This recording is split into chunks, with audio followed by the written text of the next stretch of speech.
નમસ્કાર, ભાગ્ય દર્પણમાં આપનું સ્વાગત છે. આપની સાથે હું છું આરતી. લોકો તમારા વખાણ કરે કે ન કરે, પણ ભલાઈનો પક્ષ ન છોડો.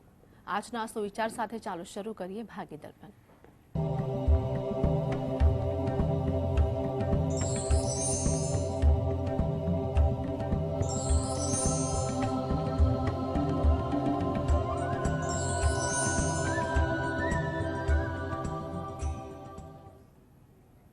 ભાગ્ય દર્પણમાં આપના પ્રશ્નોના નિરાકરણ અને રાશિફળ વિશે માહિતી અને માર્ગદર્શન આપવા માટે આપણી સાથે જોડાયા છે જ્યોતિષાચાર્ય અને વાસ્તુશાસ્ત્રી હર્ષિતભાઈ પાઠક.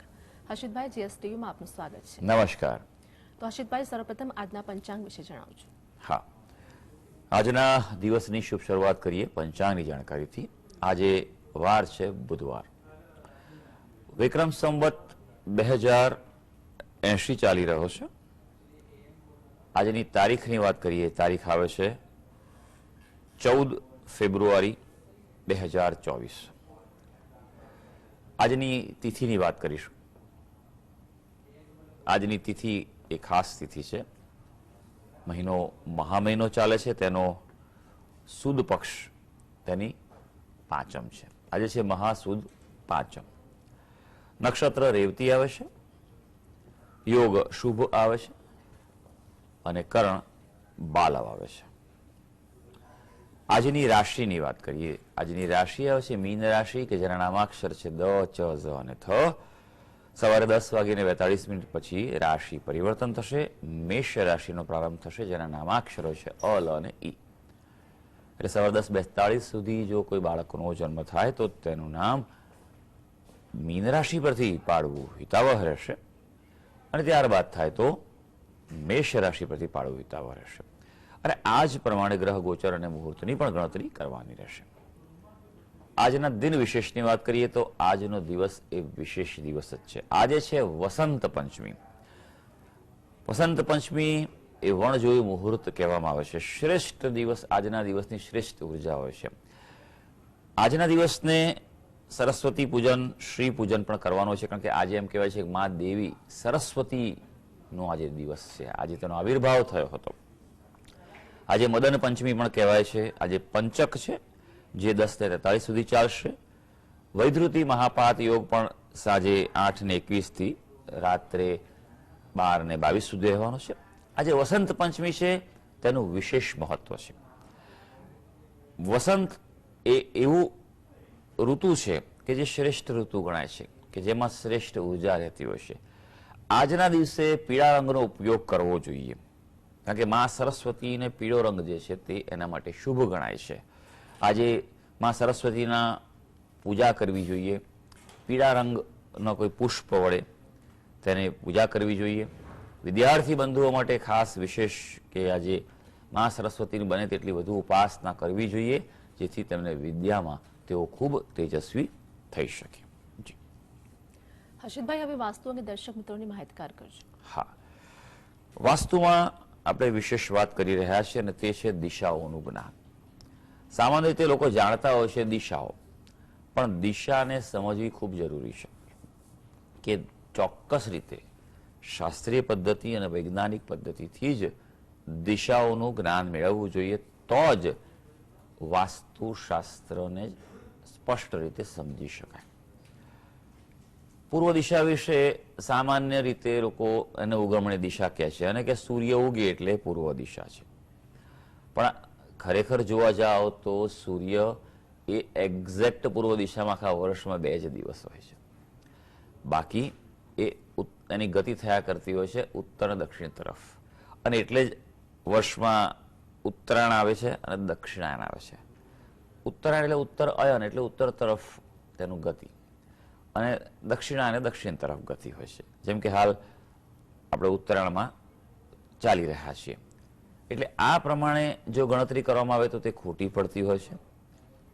તો અગત્યની વાત એ છે કે કંપાસ, હુકોયંત્ર જે કહીએ છીએ આપણે એને, તેનો ઉપયોગ કરીને જ દિશાઓનું જ્ઞાન મેળવવું જોઈએ. અને હવે તો જો કે મોબાઈલમાં જ ઘણી બધી એપ આવી ગયેલી હોય છે પણ જેની કંપાસની, બરાબર છે, તો તેનો ઉપયોગ કરીને જ યોગ્ય રીતે દિશાઓની ગણતરી કરવી જોઈએ. તેની માપણી કરીને જ પછી જ એ પ્રમાણે વાસ્તુશાસ્ત્રનો ઉપયોગ કરવો જોઈએ. તો અશ્વિતભાઈ આપણી સાથે એક દર્શક મિત્ર જોડે ગયા છે, મીનાબેન. મીનાબેન, જેમની માટે આપનો પ્રશ્ન છે તેમની જન્મ તારીખ જણાવજો. 13/10/2003. જી, જન્મ સમય, જન્મ સમય બપોરે 12 વાગે. જન્મ સ્થળ, ઉપલેટા. જી. તારીખ પ્રશ્ન ફરી શું છે? તારીખ ફરી કરશો? જી, તારીખ ફરીવાર જણાવજો. 13/10/2003. 13/10. જી. હા. પ્રશ્ન શું છે આપનો? આઈટી માં છે, એનું પ્લેસમેન્ટ. પ્રશ્ન ફરીવાર જણાવજો મીનાબેન, આપનો અવાજ નથી આવી રહ્યો. આઈટી માં છે, જી. પ્લેસમેન્ટ કેવું રહેશે ને આગળનું ભવિષ્ય કેવું રહેશે? જી. આઈટીમાં જોબ કરે છે કે ભણે છે? ભણે છે. ક્યાં ભણે છે? ટાંગામાં છે. અચ્છા અચ્છા, સારું, ચાલો જોઈ લઈએ કે અભ્યાસ બાબત એ ભણે છે અને એપ્રિલમાં પ્લેસમેન્ટ છે. સારું, ઓકે, ચાલો જોઈ લઈએ આપણે. તમે જે વિગત આપી છે એમણે એના અનુસાર જે કુંડળી આવે છે, તમે જે વિગત આપી છે અનુસાર ધનુ લગ્નની કુંડળી આવે છે. રાશિ જે છે તે મેષ રાશિ આવે છે. એપ્રિલ બાદ જો એનું પ્લેસમેન્ટ હોય તો સારું રહેશે અને સારું પ્રાપ્તિ થશે. ગુરુ મહારાજનું જે પરિભ્રમણ થઈ રહ્યું છે મે મહિનાથી વૃષભ રાશિમાં, તે એના માટે ખૂબ ઉત્તમ નીવડશે. એટલે જે પણ નોકરી મળશે તે સ્વીકારી અને આગળ વધવું, જે એને ભવિષ્ય માટે પ્રગતિના દ્વાર ખોલી રહેશે. પણ ખાસ કરીને એક વાતનું ધ્યાન રાખવાનું છે કે આ કુંડળી જે છે તેમાં ગ્રહણ દોષ છે અને બુધ જે છે તે અસ્તનો છે. એટલે બુધના જપ અને બુધના દાન કરે અને ગ્રહણ દોષ છે તેનું વિન્યાસ સંકલ્પ પદ્ધતિથી એનું વિધાન કરાવે તો તેના જીવનમાં જે અવરોધો છે તે દૂર થઈ શકશે. તો હવે આગળ હિરેનભાઈ આપણી સાથે જોડાઈ ગયા છે. હિરેનભાઈ, જેમની માટે પ્રશ્ન છે તેમની જન્મ તારીખ જણાવજો.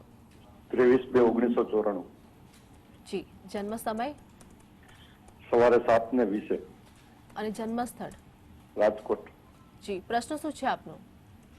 લગ્નના યોગ ક્યારે છે? જી. કોના વિશે પ્રશ્ન છે? મારા સન વિશે છે, હિરેન ઉપાધિ. હા જી. શું તકલીફ પડે છે લગ્નમાં? મંગળ છે એટલે જોઈએ છે ને પાછું થોડુંક આગળ વહી જાય. છોકરાના કુંડલીમાં મંગળ છે. અચ્છા અચ્છા, એવું તમને કોણે કીધું મંગળ હોય તો લગ્નમાં વિલંબ થાય એવું? એટલે અમને બે ચાર જોઈએ છે ને પાછી વાત કિનારે આવીને ગાડી અટકી જાય છે એના જેવું. સારું સારું, ચાલો ચાલો, ખૂબ સરસ પ્રશ્ન કર્યો. ઘણી વાર આવી બધી માન્યતાઓ છે ને તો મને એનો જવાબ આપવામાં, સ્પષ્ટીકરણ કરવામાં આનંદ આવે છે કે શાસ્ત્ર શું કહે છે. શાસ્ત્રમાં એવો કોઈ જગ્યાએ એવો ઉલ્લેખ જ નથી કે મંગળ હોય તો લગ્ન મોડા થાય કે વહેલા થાય. હા, મંગળની અસરને કારણે જોવું પડે કે જો તે સપ્તમ સ્થાન સાથે એટલે કે દાંપત્ય જીવનના સ્થાન સાથે સંકળાયેલો હોય તો મંગળની અસર થાય.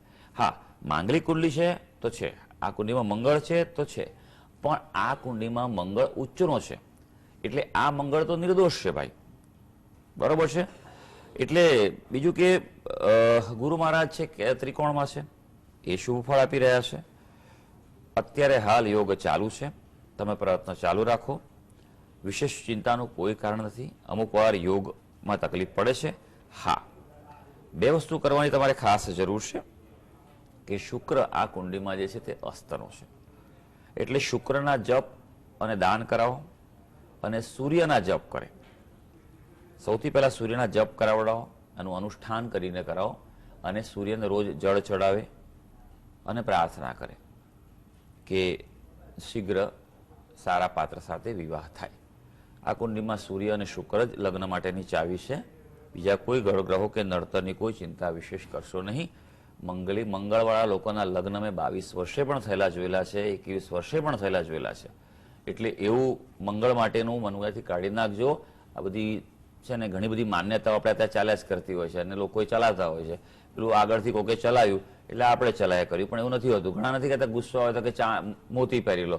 અરે પણ મોતી પહેરવાથી તમારા શરીરના જે પ્રવાહી જે છે, હોર્મોન્સ છે, ગ્લેન્ડ સિક્રેશન છે, એના પર પણ અસર થાય છે, કોઈને ખબર નથી પડતી હોતી. એટલે આવી બધી ઘણી બધી વસ્તુ માન્યતા છે, એ ખરેખર વ્યક્તિએ દૂર રહેવું જોઈએ. જે શાસ્ત્ર કહે છે એના આધારે જ આગળ વધવું જોઈએ. જી. તો અન્ય દર્શક મિત્ર આપણી સાથે જોડાયા છે. રમાબેન, જેમની માટે આપણો પ્રશ્ન છે તેમની જન્મ તારીખ જણાવજો. હા, 15/7/94. 15/7/94. જી. જન્મ સમય જન્મ સમય 11:11. ફરીવાર જણાવજો. 11 થી 11:30 જી, અને જન્મ સ્થળ? વેરાવળ. જી, પ્રશ્ન શું છે આપનો? અને મેડમ કે સગાઈ નથી થતી, એકવાર થઈ તો તૂટી ગઈ. જી, કોના વિશે પ્રશ્ન છે બેન? મારા છોકરા વિશે. અને જન્મ સમય બપોરનો છે કે રાતનો છે? રાતનો. હા, તે જણાવવું છે ને બેન. 11:15 તો બધું બપોરના હોય હે ને? હા, હંમેશા સમય જણાવો.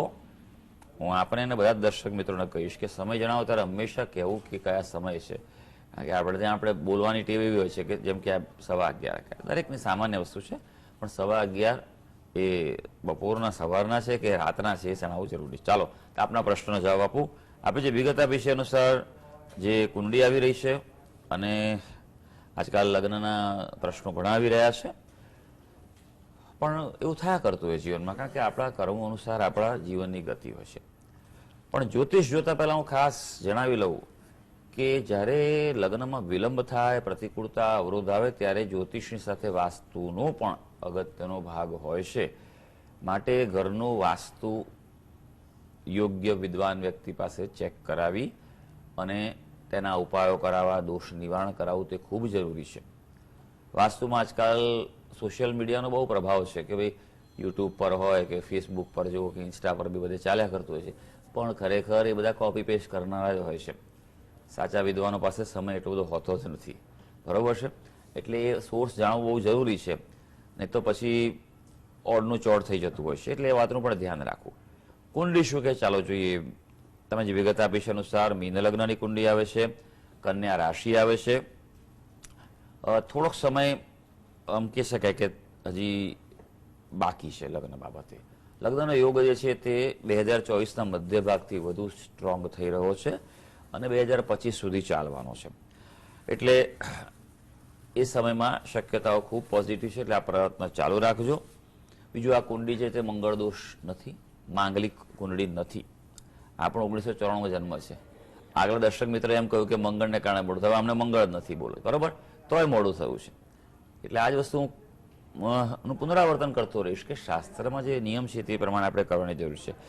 ખાસ કરીને શિવજીની ઉપાસના કરવી ખૂબ જરૂરી છે.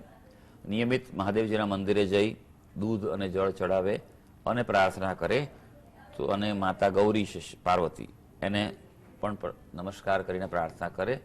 દરરોજ જઈ શકે તો ખૂબ સારું, નહીતર સોમવાર અને શુક્રવારે જાય એના માટે વિશેષ ફળદાયી રહેશે.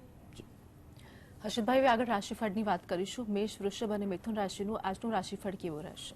હા, શરૂ કરી આજના દિવસનું રાશિ ભવિષ્ય. સૌથી પહેલી રાશિ આવે છે મેષ રાશિ. ભાઈ, મેષ રાશિના જાતકોના નામાક્ષર હોય છે અલ અને ઈ. આજે સાનુકૂળ તક મળે, ઝડપી લેજો. દિવસમાં ગ્રહોની ઉર્જા તમને જેમ જેમ દિવસ આગળ વધશે સાથ આપી રહી છે. આજે મિલન મુલાકાતના પ્રસંગો પણ છે, તે પણ ફળદાયી છે. પણ હા, આરોગ્ય બાબતે નાની મોટી ચિંતા રહે તે પરત્વે બેદરકાર ન રહેતા. વૃષભ રાશિ, જેના નામાક્ષર છે બ અને ઉ. વ્યવસાયિક મુશ્કેલીના સંજોગો દેખાઈ રહ્યા છે, એટલે થોડુંક તણાવ રહેશે. મહેનત વધારે કરવાની તૈયારી રાખવી પડશે. આજનો દિવસ તમને ક્યાંક નાની મોટી ચિંતા પણ આપી જાય, તણાવ આપી જાય. ખર્ચના પણ પ્રસંગો છે, માટે થોડુંક બજેટ પ્લાનિંગ તમારા માટે આજે આવશ્યક રહેશે. હા, મિત્રોની મદદની જો કોઈ અપેક્ષા હશે તો તે પ્રાપ્ત થઈ શકશે. મિથુન રાશિ, જેના નામાક્ષર છે ક, શ અને ઘ. ભાઈ, આપના માટે નોકરિયાત વર્ગ જે છે, સેવાકર્મી છે, દલાલીનું કામ કરતા હોય, બ્રોકરેજ કરતા હોય કે કન્સલ્ટન્સી કરતા હોય, તેવા વ્યક્તિ માટે દિવસ અનુકૂળ છે. આજે કોઈ મહત્વની મુલાકાત થાય, કોઈ મિટિંગ, ઇન્ટરવ્યૂ કે કોઈ પણ ચર્ચા થાય, એ તમારા માટે સારી રહેશે. હા, ભાગીદારીથી કામ કરતા હશો, કોન્ટ્રાક્ટથી કામ કરતા હશો તો આજે કોઈ પ્રકારે મતભેદ ઊભો થાય તેવું બની શકે.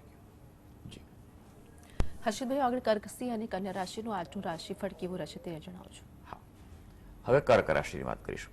ભાઈ, કર્ક રાશિના જાતકોના નામાક્ષર હોય છે ડ અને હ. આજે કૌટુંબિક કાર્ય સફળ થાય, એટલે કુટુંબ બાબતે આજે કોઈને કોઈ પ્રવૃત્તિ, એક્ટિવિટી થઈ શકે તેવું છે. થોડી માનસિક અકળામણ રહે તેવો દિવસ છે, એટલે થોડુંક આજનો દિવસ સહજતાથી પસાર કરજો. આજે કંઈક બહાર જવાનું હોય, પ્રવાસ કરવાનો હોય તો તે તમે કરજો, કારણ કે ગ્રહો સૂચવી રહ્યા છે કે પ્રવાસ તમારો આજે સફળ થઈ શકે તેમ છે. હવે સિંહ રાશિ. સિંહ રાશિના જાતકોના નામાક્ષર હોય છે મ અને ટ. ધીરજના ફળ મીઠા છે. આ સૂત્ર આજના દિવસે તમારા માટે સાર્થક છે.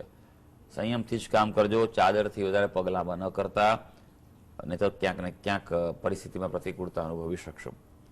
આરોગ્યની પણ ચિંતા થઈ શકે એવું છે. ભાગીદારીથી કાર્ય કરતા હશો તો તેમાં પણ આજે મતભેદની શક્યતા છે. હવે વાત કરીએ કન્યા રાશિ. કન્યા રાશિના જાતકોના નામાક્ષર હોય છે પઠ અને અણ. લાભની તક મળે ઝડપી લેજો. પોઝિટિવિટીનો જે અનુભવ થાય તેવો દિવસ છે. કાર્ય સફળતાનો દિવસ છે. મનના ઓરતા પૂર્ણ થાય એટલે તમારા જે કોઈ ધ્યેય હોય, ગોલ હોય કે એવું કંઈક કાર્ય હોય, ટાર્ગેટ હોય, તેના માટે કામ કરતા હો તો તમે આ પ્રાપ્ત થવાની આજે શક્યતાઓ ઘણી સારી ગ્રહોની ઉર્જા જણાવી રહી છે. તો હર્ષિતભાઈ અમારી સાથે જોડાયેલા રહેશે. ભાગ્ય દર્પણમાં આગળ પણ વાત કરીશું, પરંતુ હાલ સમય થયો છે એક બ્રેકનો.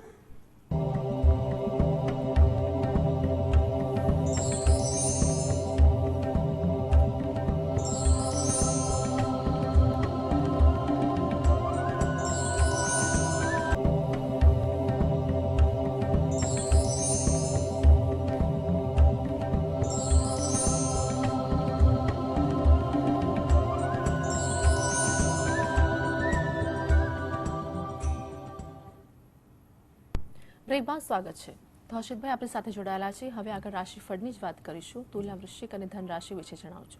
હા, હવે વાત કરીશું તુલા રાશિની. તુલા રાશિના જાતકોના નામાક્ષર હોય છે ર અને ત. આજે સમસ્યામાંથી ઘેરાયેલા હશો તો બહાર નીકળવાનો માર્ગ મળી શકે તેવું છે. કઈ લાભ અટક્યો હશે તો પ્રાપ્ત થવાના પણ એધાણ છે. એટલે દિવસમાં જે પણ અટકાવ અવરોધ હશે તેમાંથી બહાર નીકળી શકાશે. સ્નેહીથી, સંબંધીઓથી પણ આજે મિલન મુલાકાતના પ્રસંગો બની શકે. હવે વાત કરીશું વૃશ્ચિક રાશિ, જેના નામાક્ષર હોય છે ન અને ય. ભાઈ, આપણા માટે આજના દિવસે મૂંઝવતા પ્રશ્નોનો જે ઉકેલ છે તેના માટે ઈશ્વર પર શ્રદ્ધા વધારવી પડશે. આજે તમને અનુભવ થશે કે એના વગર કોઈ કશું કરી શકે તેમ નથી. હા, શ્રદ્ધાથી તમારા કાર્યો અટકેલા આગળ વધશે. પ્રતિકૂળતા કોઈ ચાલતી હશે તો એમાંથી પણ આજે બહાર આવવાનો માર્ગ મળી શકશે. ધનુ રાશિ. ધનુ રાશિના જાતકોના નામાક્ષરો છે ભ, ધ, ફ અને ઢ. મહત્વના કામકાજ માટે સાનુકૂળતા સર્જાય તેવો દિવસ છે. કોઈ લાભદાયી તક પણ પ્રાપ્ત થાય અને એ તક મળે તો સ્વીકારી લેજો. તે ભવિષ્ય માટે ફળદાયી રહેશે. કૌટુંબિક કાર્ય માટે આજે ક્યાંક વિલંબ કે પ્રતિરોધનો અનુભવ થાય, પણ હા, ત્યારબાદ સફળતા ચોક્કસ જણાઈ રહી છે. તો દર્શક મિત્ર આપણી સાથે જોડાયા છે દેવેન્દ્રભાઈ. દેવેન્દ્રભાઈ, જેમની માટે આપણો પ્રશ્ન છે તેમની જન્મ તારીખ જણાવજો. હા મેડમ, જન્મ તારીખ છે 24/5/1949. જી. જન્મ સમય સવારે 11 ને 12 ની વચ્ચે છે. જી. સોરી, 12 થી 1 ની વચ્ચે છે અને જન્મ સ્થળ છે સિદ્ધપુર. જી, પ્રશ્ન મારો જણાવજો આપનો. પ્રશ્ન એ છે કે મારે તબિયત વિશે જાણવું છે કે મારું આરોગ્ય કેવું રહેશે અને ભવિષ્યમાં આરોગ્ય કેવું રહેશે, અને બીજું મારે આર્થિક રીતે થોડી એ છે તો આર્થિક રીતે કોઈ એના માટે હોય તે જણાવો ને. કુંડળીમાં બીજા કોઈ દોષ હોય તેના વિશે જણાવો. અત્યારે કોઈ તકલીફ છે ભાઈ આરોગ્યની? ના, અત્યારે તો આરોગ્યની કોઈ તકલીફ નથી, પણ થોડું ભવિષ્યમાં કેવું રહેશે આર્થિક રીતે અને કોઈ દોષ હોય તો જણાવો. સારું, જોઈ લઈએ આપણે ભાઈ. અત્યારે જો દશાની વાત કરીએ તો આપની ગુરુની મહારાજની દશા ચાલી રહી છે, જે 2035 સુધી રહેવાની છે. ગુરુ મહારાજ નીચના છે અને આપના આરોગ્ય સ્થાનમાં છે, માટે કોઈને કોઈ પ્રકારે ધ્યાન રાખવું પડશે. પેટની તકલીફો કોઈ થઈ શકે એવી છે. લીવર પર અસર થઈ શકે, ડાયાબિટીસથી પણ સાચવવું પડે, પાચન તંત્ર નબળું પડે તેવી શક્યતાઓ આવનારા સમયમાં દેખાઈ રહી છે. માટે ગુરુ ગ્રહના ઉપાય કરવા આપણા માટે ખૂબ જરૂરી છે. આર્થિક બાબતે જો વાત કરવામાં આવે તો બુધ ગ્રહ જે છે તે આપનો કર્મસ્થાનમાં વક્રી થયેલો છે અને ભાગ્યસ્થાનમાં મંગળ રાહુનો અંગારક દોષ છે. બરાબર છે? એટલે એ અંગારક દોષ છે તેનું આપણે નિવારણ કરાવવું જોઈએ વિન્યાસ સંકલ્પ પદ્ધતિથી. બુધ ગ્રહના જપ અને દાન કરવા નિયમિત, અને ખાસ એનો શ્રેષ્ઠ ઉપાય કે વિષ્ણુ સહસ્ત્ર નામના આપ નિયમિત પાઠ કરશો તો તમારી જે આર્થિક ચિંતાઓ જે છે તે ચોક્કસ તેમાં અનુકૂળતા વધી શકશે. જી હર્ષિતભાઈ, હવે અંતિમ 3 રાશિ વિશે મકર, કુંભ અને મીન વિશે જણાવજો. હા, મકર રાશિની વાત કરીએ, જેના નામાક્ષરો છે ખ અને જ. આજે પ્રયત્નો વધારશો તો સફળતા મળવાની છે. એટલે જેટલું ઇનપુટ છે એટલું આઉટપુટ છે, સમજી લેજો. હા, પણ ધીરજથી કામ હાથ પર લેજો. ઉતાવળે કશું ન કરતા. ગૃહજીવનના કામમાં પ્રગતિ છે અને આજે પ્રવાસ પણ તમારા માટે ફળદાયી રહેશે. હવે કુંભ રાશિ, જેના નામાક્ષર છે ગ, સ, શ અને શ. સમય આજે તમને સાનુકૂળ થઈ રહ્યો છે તેવો અહેસાસ આપવા જઈ રહ્યો છે. પ્રવાસ પર્યટન ફળી શકે તેવું છે. ખર્ચના પ્રસંગો ક્યાંક છે. ગૃહ જીવનમાં ઘરેલું મામલામાં ધ્યાન રાખજો કે કોઈ પ્રકાર ગેરસમજ ન થાય, નહીં તો તે લાંબી ચાલશે. માટે એમ કહેવાય ને કે એને ઉગતી જ આજે ડામી દેજો. હવે મીન રાશિ. મીન રાશિના જાતકો જેના નામાક્ષર છે દ, ચ, ઝ અને થ, આપણા મનનો બોજ આજે હળવો થતો જણાશે. પોઝિટિવિટી ફીલ કરશો. આજે કોઈ લાભદાયી તક પણ મળી શકે તેવું છે અને ખાસ પ્રયત્નો, તમારા જે એફર્ટ છે એ આજે સફળ થતા જણાઈ રહ્યા છે. તો સર્વે દર્શક મિત્રોના આજનો દિવસ શુભ અને મંગળકારી જાય તેવી માં સરસ્વતીના ચરણોમાં અભ્યર્થના. હર્ષિતભાઈ, જીએસટીવી સાથે જોડાવા બદલ, દર્શક મિત્રોની માહિતગાર કરવા બદલ આપનો આભાર. ધન્યવાદ. તો ભાગ્ય દર્પણમાં હાલ બસ આટલું જ. ફરી મળીશું, ત્યાં સુધી જોતા રહો જીએસટીવી.